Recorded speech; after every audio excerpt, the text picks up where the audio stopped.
So on behalf of our entire church, we wanted to recognize you guys. I don't know if all of you guys know, but last month was actually Pastor's Appreciation Month. And you guys, some of you might have been wondering, how come nothing happened? But, technically every day should be, an opportunity to appreciate our pastors for just their sacrifice and willingness to serve us, to shepherd our hearts, to take care of our flock. And so we knew that the retreat we would have these three pastors with us, and so we wanted to use this opportunity to recognize them and appreciate them. And so first for Pastor John, we just want to say thank you so much just for just being our pastor for these years, and even in light of recent events, just your willingness to fly up and down and to be with us, and to not just to fill the pulpit and preach, because anything we could have asked another local pastor to fill in that role, but just to see his willingness to want to be with us and to care for us and to spend time with us. Sometimes things that are unexpected, that maybe aren't wished for, God uses those opportunities to really show, especially in this situation, Pastor John's heart for us and his desire to care for us. And so, we appreciate your leadership, but more than that, just your care for the flock.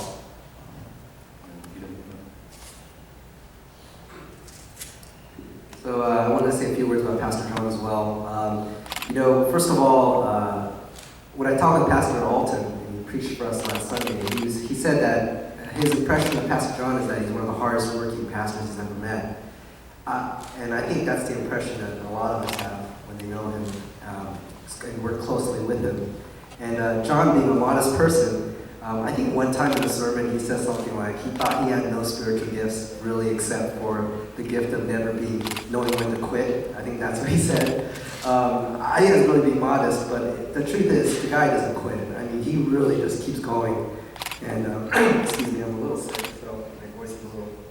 But we really appreciate him. I think he's more than just here, just preaching again.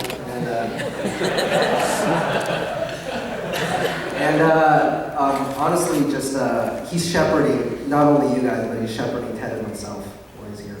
And so not only that, I can call him a real friend, and we talk actually quite often still, and I really appreciate that. So thank you, Pastor John. And he's a real shepherd, just like Pastor Jim as well. And Pastor Jim, I would say, for the short time I've known him, and just a few times that I get to talk to him, I can see his shepherding heart for me and keeping me accountable. I welcome that. But I'm already encouraged by Pastor Jim because he's the one who volunteered to come to us at Lighthouse to plant a church. And we were talking just 2 years ago, his circumstances were so much different than it is now, where he's seeing a growing church at East Bay. And we're so encouraged by East Bay Bible Church. We're so encouraged by Pastor Jim and Luna. And just thank you, Pastor Jim. And then I think Ted's going to finish off with a few more words. So, Pastor James, thank you so much for being with us this weekend and just spending time away from your family. It's a big sacrifice having a son of my own. You never want to leave your family because you love them so much, but just your desire to serve us and to be with us is greatly appreciated.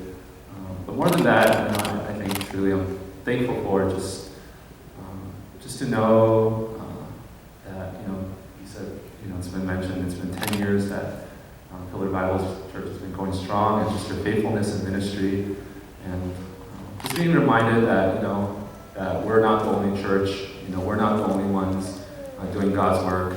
God has appointed us to be here in San Jose, in the East Bay, to do His kingdom work, but to know there are other faithful men who are doing the same other places in the world, just down the road in Orange County. It's a huge encouragement to us to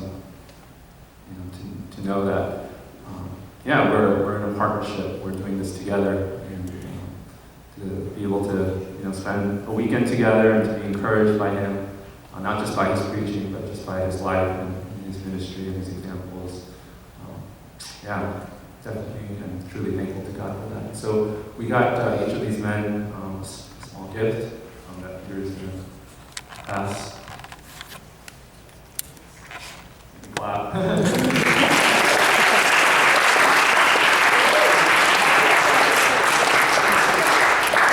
Maybe the last thing I was hoping we can do before you guys step out is, you guys have to rush off, but if you guys don't mind just standing right here in the middle, and maybe the rest of us can kind of gather and we can just pray for them. Just pray a prayer of thanksgiving to God, and maybe I'll close this. You guys can stand. I know this is out of the ordinary, but too close. I should run that feet around.